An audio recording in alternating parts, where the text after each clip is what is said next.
মদকে বর্জন করে, তাহলে আমার জীবন সার্থক হবে। আমি অনুরোধ করছি, তোমরা মানুষ পোড়াতে গিয়ে এবং পূজা পাইলে মদকে বিসর্জন দাও বাবা।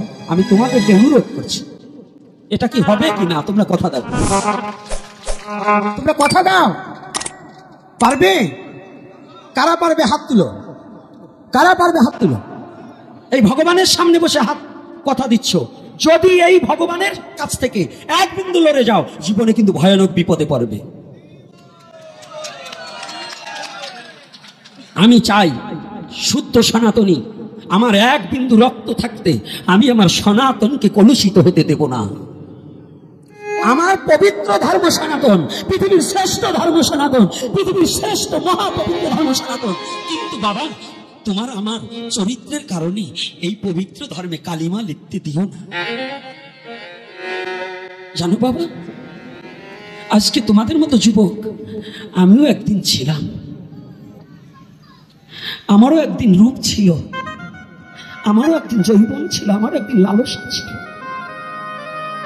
আমিও একদিন তোমাদের মতোই ছিলাম। আমি তো তোমাদেরই লোক।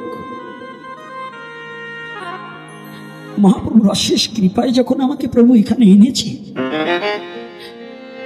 আমি পিছনের ওই কর্মগুলোকে ভুল বুঝতে পেরেছি। আমি অনুরোধ করব, এই রূপ যৌবন চিরদিন একদিন থাকবে। আমার এই ছেলেরা একদিন আমাকে এই কয়েকদিন আগে স্নান করাতে গিয়ে, আমার সে ছেলেটা আসেনি, ও মাস্টারি করে, ওরা দু ভাই মাস্টারি করে, ও আমাকে স্নান করাতে গিয়ে আমাকে যখন সাবান ডলতে গিয়েছে কান্না করে দিয়েছে, বলতেছে বাবা 5 বছর আগেও আপনারা স্নান করিয়েছি, এই চামড়াটা ঝুলে পড়েনি, আজকে চামড়াটা আপনার ঝুলে পড়েছে। আপনি কি সত্যি মহাপ্রভুকে আমাদের কাছ থেকে আপনাকে নিয়ে যাবে? আমি বলছি বুকা, এই নিয়তির বিধান, এক সময় তোদের মতো ছিলাম, ক্রমান্বয়ে আস্তে আস্তে আবার বাদরের মতো ঝুলে যাবে এই দেহের চামড়া। যুবক তোমরা যারা আছো বাবা, একটা কথা আমার নিয়ে নিও, এই রূপ যৌবন চিরদিন থাকবে না। তোমাদের মতো কত যুবক ছেলে প্যারালাইজ সেই ঘরে পড়ে আছে, হাতটা উঁচু করতে পারে না। কত ছেলে আগে দেখতে পেত, অন্ধ হয়ে বসে আছে, চোখে আর কিছু দেখতে পায় না। তোমাদের কাছে অনুরোধ করছি, তোমরা যারা কুপদগামী আছো, ফিরে এসে একটিবার আমার গৌর হরির চরণে শরণাপন্ন হও। জানো, চিরদিন এই পৃথিবীতে থাকার জন্য নয়, যাবে তো এদেশ ছেড়ে সে দেশে যেতে হলে তোমার কিছু নিয়ে যেতে হবে। সেটা কি নেবে? একমাত্র কর্মফল। সেই কর্মফলটা যদি তুমি ভালো না করো, তাহলে শুধু নরক যন্ত্রণা ভোগ করতে হবে। আর আমি কেন তোমাদের এত বকাবকি করি জানো বাবা? কারণ হচ্ছে একটা, আমি সংসার জীবন গড়িনি। সংসার জীবনে হয়তো 5টা সন্তানের বাবা হতাম, কিন্তু যখন আমি রাস্তা দিয়ে হাঁটি, যখন কোনো গ্রামে প্রোগ্রাম করতে যাই, হাজার হাজার যুবক ছেলে এসে যখন আমাকে বাবা বলে ডাকে, আমি মন থেকে বলছি, আজ আমি মনে করি ওরা তো আমারই সন্তান।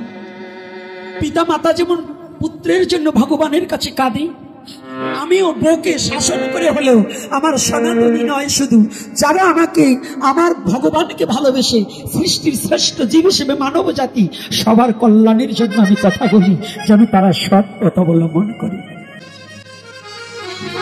কারণ আমার সন্তান নষ্ট হয়ে যাবে, এটা আমি চাই না। তোমাদেরকে ভালোবেসে বলছি, তোমরা আজও আমি অনুরোধ করছি, বারংবার তোমাদের হাতে পায়ে ধরে বলছি, তোমরা শুদ্ধ সনাতনটাকে বুকে ভালোবেসে জড়িয়ে ধরো। দেখবে সনাতনীর কত আনন্দ পাবে, সনাতনীর কত শ্রদ্ধা, কত ভালোবাসা, কত প্রেম, কত উদারতা পৃথিবীর কোথাও পাবে না, পৃথিবীর কোথাও খুঁজে পাবে না। এই সনাতনের কৃষ্টি, এই সনাতনের কালচার, এই সনাতনের আনন্দ পৃথিবীর যেথায় খুঁজতে শেখো না কেন, কোথাও তোমরা খুঁজে পাবে না। খুঁজে পাবো যাবে এই প্রতিটা যুবক ছিল অধর্মকে পরিত্যাগ করে সৎপথ অবলম্বন করো, সৎপথ অবলম্বন করো।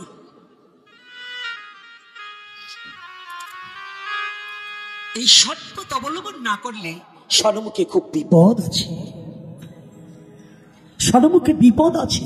আর একতাবদ্ধ হতে হবে। কেন আজকে মহাপ্রভুর আসার এই কথাটা বলছি? আমার কারণে বলছি না, আমাদের একতাবদ্ধ হতে হবে।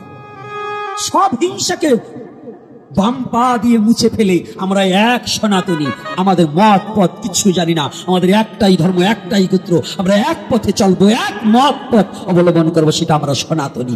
যে মত পথে থাকি না কেন আমরা সনাতনী। আমরা কি সনাতন ধর্ম পবিত্র না অপবিত্র? তাহলে আমরা কি পবিত্রতা রক্ষা করবো কিনা মনে থাকবে তো? যে কয় গ্রামের এই কলমা ইউনিয়ন, আপনারা আমার রাধাকৃষ্ণ বাবা যদি এসে থাকে, আমি তাকে অনুরোধ করব, আস্তে আস্তে আপনাদেরকে ভগবান যারা সম্মানের আসনে বসিয়েছে, সেই সম্মানী ব্যক্তিগুলো সমাজের সংস্কার করতে একটু জোরদার দিন। এমন এমন আমি এখানে বলছি না, অনেক জায়গায় দেখি, অনেক জায়গায় গিয়েছি, দেখি যাদের দিয়ে ভূত ছাড়াবো তাদের ধরছে ভূতে। আমি অনেক জায়গায় গিয়েছি, যাদের দিয়ে ভূত ছাড়াবো তাদের ধরছে ভূতে। অর্থাৎ দেখা যায় যে শিক্ষিত লোক দ্বারা আমরা একটু সমাজের পরিবর্তন ঘটবো, দেখি নদীর ঘরে নদীর হতো। আমি চরণে হাত রেখে বলছি, মাতবার হন, সমাজপতি হন, আর উচ্চশিক্ষিত হন, চাকরিজীবী হন, আপনি একটু সমাজকে কিছু দেন, নিজেও পরিবর্তন হন এবং অপরকে পরিবর্তন করুন। রাধে রাধে। কি আমার এই প্রার্থনাটা কি আপনাদের কাছে করতে পারি না? আমি একজন সনাতনী নাগরিক হয়ে আমার সনাতনী জাতির কাছে আমি চাইতে পারি না? পারি কি না? আর আপনারা মায়েরা বাবারা যারা ভাবছেন, আজকে একটা কথা জেনে নেন, যে অনেক ছেলেরা আছে মা বাবাকে খেতে দেয় না, বিয়ে করে ভিন্ন হয়ে যাচ্ছে, আছে না? আপনারা অপেক্ষা করুন, আপনারা আশীর্বাদ করুন, ওদেরও ঘরে যেন ছেলে হয় 5টা করে। ও তো একা জ্বালাচ্ছে, ভিন্ন হয়ে গেছে, ওর 5 ছেলে ভিন্ন হবে, ওকে যেন খেতে না দেয়। তখন বসবে সন্তান না খেতে দিলে কত যন্ত্রণা। হ্যাঁ, তবে আমি অনুরোধ করবো, যারা ভুলবশত মা বাবাকে ছেড়ে দিয়েছো, আবার মা বাবার কাছে চলে যান। কারণ পৃথিবীর সব পাবে, কিন্তু মা বাবা হারিয়ে গেলে আর কোনোদিন মা বাবা পাবে না। মা বাবাকে হারালে আর কোনোদিন মা বাবাকে খুঁজে পাবে না। যেমন কিছু তুমি দেবে তেমনটাই কিন্তু পাবে। তোমার সন্তানের সামনে যদি তোমার মা বাবাকে বকা দাও, তোমার সন্তানও একদিনে তোমাকেই বকা দেবে, কারণ তুমি তো শিক্ষাটা দিয়েছ। হ্যাঁ, দেবে না বাবা? তা আমি অনুরোধ করবো, যারাই দূর দূরান্ত থেকে ছুটে আসা মায়েদেরও বলছি, আপনি আজকে আপনার শাশুড়ির সাথে ঝগড়া করলে আপনার পুত্রবধূ আপনার সাথে ঝগড়া করবে না? তাই আমি চরণে হাত রেখে বলছি, পরিবর্তন হবে, পরিবর্তন হতে হবে। শিখি নাই, শিখি তাই, যেটা আমি শিখিনি এখন শিখতে তো দোষ নাই। এটা তো এইটাই ধরছি, ভয় নাই। যে প্রশ্ন করেছে সেইটার উপরই তো আলোচনা হচ্ছে নাকি, যে সন্তানের মা বাবার প্রতি কর্তব্য কর্ম কি। ভগবান রামচন্দ্র কিন্তু কর্তব্য পরায়ণতা ছিল। আপনারা শুধু মনে রাখবেন ভগবান গৌর হরির আবির্ভাব কেন, এইটা আমাকে একটু ধরে দেবেন, কারণ আর একটা কথা এসে গেছে, আমার না বলেই পারছি না শেষে। জয় নিতাই। যাক, দেরি নয়, আজকে একটু চাইছে যখন বেশি, আজকে বেশি করিয়েই দেব। এই জন্য রাগ কেউ হবেন না তো, আজকে উঠে যাবেন না তো।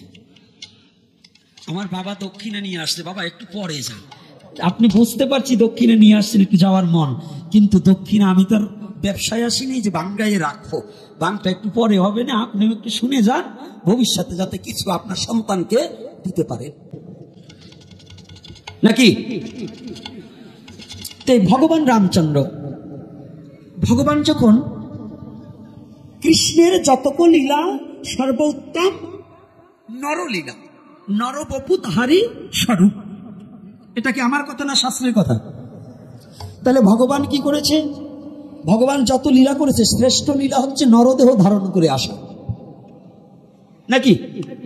তো যখন নরদেহ ধারণ করে ভগবান এসেছে, ভগবান রামচন্দ্র সে বনবাসে গিয়েছিল কেন গো? হ্যাঁ বাবারা বলুন, সত্যি তো? ওরে কায়দারে, এ তো ভালো জানে রামায়ণ, কিন্তু জানি কিন্তু মানি না। সমস্যা তো এক জায়গা, সনাতনে জানে না তা না, জানে কিন্তু মানে না। অনেকে জানে, জানতে জানতে জানতে জানতে জানোয়ার হয়ে গেছে, মানোয়ার হয় নাই। সমাজে অনেক জানোয়ার আছে, খুব জানে। এই জানোয়ার বললে খারাপ তো না। আচ্ছা বলেন তো, যে ভালো খেলে তারা কি বলে? তাই যে ভালো জানে তারে কইছি জানোয়ার, খারাপ কি বলছি? কথাটা বুঝছেন? ভালো যে খেলে তারে যেমন খেলোয়াড় বলে, মানে জানার সে বেশি জানোয়ারে জানোয়ার বলে। যে মানে না, জানে কিন্তু মানে না, কম জানে যে মানে, আমি তাকে প্রণাম করি। কিন্তু অনেক জানে, কিছু মানে না, আমি ঘরে বাড়ির কাছেও আসতে দেই না। তা আজকে ভগবান রামচন্দ্র ভগবান হয়ে বনবাসে গিয়েছে। ও মায়েরা, কায়দা আছে, এইবার তোমরাও ফাঁসিয়ে গেছে। এমন এক জায়গায় ভগবান আলোচনা নিয়ে গিয়েছে, তোমরাও কিন্তু ধরা খেয়েছো, না বলে আর পারছি। আচ্ছা, রামচন্দ্র গেলেন বাবার আদেশে। এই যুবক ছেলেরা, রামের তো কোনো পাপ নেই, তাহলে বাবার কথা বাক্য পালন করতে আজ ভগবান হয়ে বনবাসী হলে চটা বাকল পড়ে কত বছর? বাহ, 14টা বছর বনবাসে কাটিয়েছে। আচ্ছা বলুন দেখি, আমি পুত্র হয়ে আমার পিতার জন্য যদি জীবনে কিছু না করতে পারি, তাহলে কি আমি সনাতনী? অনেক সাধুরা আছে, সাধু হয়েছে, কিন্তু মা বাবার সাথে ভালো ব্যবহার করে না। আমি ধিক জানাই ওই সাধুত্বের প্রকৃত সাধু নয়, ভণ্ড।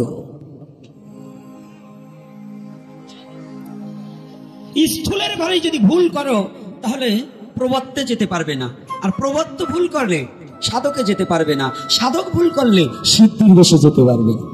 আমাদের দেশ কয়টা? স্থূল, প্রবত্ত, সাধক, সিদ্ধি। স্থূলের গুরুকে পিতা মাতা, এর চেয়ে আমি ভালোভাবে বাংলা ভাবে বলতে পারবো না।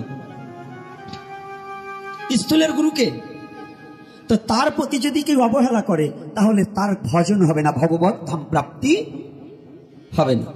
আপনাদের জানা আছে প্রহ্লাদকে যে শাস্তি দিয়েছে তার বাবা। আমাদের বাবাকে আমাদের এরকম শাস্তি দেয়? আগুনের ভিতর ফেলেছে, প্রহ্লাদকে ফেলেছে, জলে পাষাণ বেঁধে ফেলেছে, হাতি দিয়ে পাড়া দিয়েছে, তপ্ত তৈলের মধ্যে ফেলেছে, ফেলেনি? আমাদের বাবা মা কি আমাদের এরকম যন্ত্রণা দিয়েছে? তাহলে খারাপ করা। আমাদের মা বাবা প্রহ্লাদকে এত যন্ত্রণা দেওয়ার পরেও প্রহ্লাদ ভগবান নৃসিংহদেবের কাছে বললেন, যদি তোমার আমাকে কিছু দিতে হয়, তাহলে বলছে কি? বলছি তুমি কি আমাকে বর দিতে চাইলে? যে ব্যক্তিটা নিথার দেহটা তোমার হাতের উপরে পড়ে আছে, ও অসুর কুলে জন্ম হলেও তো আমার বাবা। যদি মুক্তি দিতে হয়, আমি তোমার কাছে কিছু চাই না। যদি তুমি আমাকে ভালোবেসে থাকো, তুমি আমার বাবাকে মুক্তি দিয়ে দাও। অসুর কুলে হলে যেন আমার বাবা মুক্তি পেয়ে তোমার চরণ প্রান্তে যেতে পারে।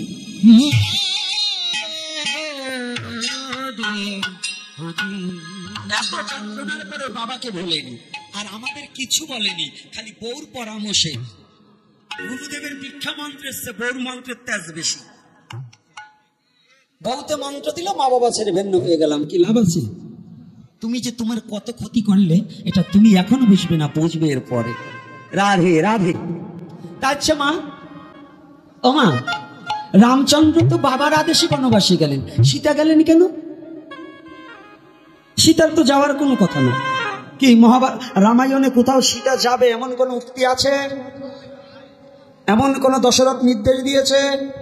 রামচন্দ্র বলেছে, বিশ্বামিত্র বলেছে, বৈশিষ্ট্য বলেছে, রামায়ণে কোথাও লেখা নাই সীতা বনবাসে যাবে। তাহলে বনবাসে গেল কেন? ও মায়েরা, দুর্গাপূজায় স্বামী যদি ইনকাম কম হয়, যদি ভালো শাড়ি না দিবার পারে, তাই তো একেবারে 14 গোষ্ঠী উদ্ধার করে দাও বইকে। হ্যাঁ, যদি মেকআপ আনতে একটু ভুলে যায়, তাই তোর সংসারই করবো না। আছে না এরকম মা? তো এখানে কি বললেন? সনাতন ধর্ম এমন একটা ধর্ম, যে ধর্মে নারী থেকে পুরুষ, পুরুষ হইতে নয়, শুধু শিশু হইতে মৃত্যুর আগ পর্যন্ত সমস্ত কিছু শিক্ষণীয় বস্তু হচ্ছে রামায়ণ, মহাভারত, গীতা, ভাগবতে, পুরাণে, সমস্ত কিছু মানব জীবনের উন্নতি প্রকল্পে ইহা লিপিবদ্ধ করা হয়েছে।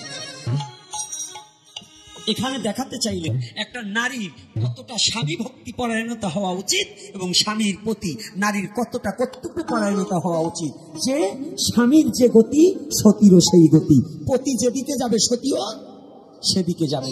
এজন্য সীতাকে বলেনি সীতা রাজপ্রাসাদ, রাজ অলঙ্কার, রাজ পোশাককে পরিত্যাগ করে সন্ন্যাসিনী পোশাক পরে ভগবান রামচন্দ্রের চরণ প্রান্তে এসে বললেন, পতি তুমি চলে গেলে আমার কি দাম আছে?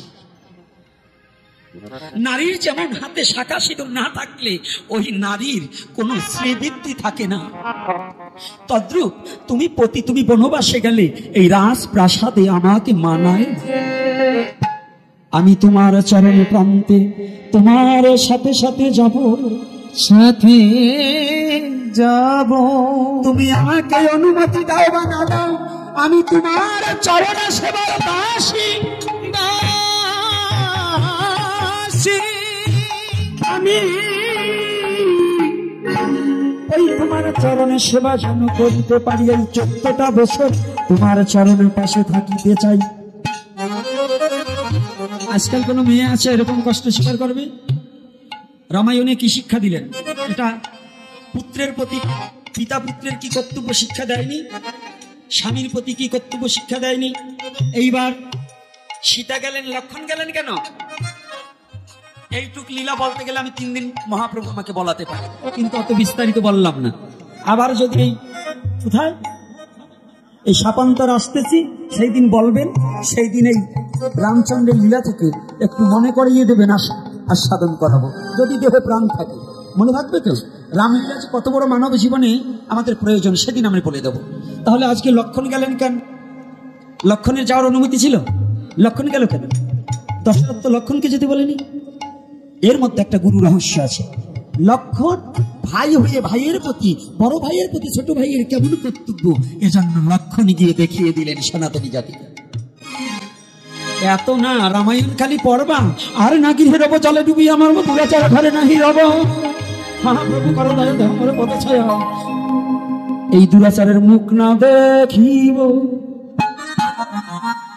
এখানে পড়লে কাজ হবে না, আগে হৃদয়ে ধারণ করতে হবে আমাদেরকে কি নির্দেশ দিয়েছে, তাই না বাবা? না মিথ্যা বলছি বলুন? একটা কথা মিথ্যা বলছি, একটা কথা আমার কথা বলছি। আমি একবার শুধু আমি আমার নামটা বলেছি, তাছাড়া আমার নামও বলিনি। কেন? আমার কথা শুনতে আসেননি, এসেছেন কি কথা?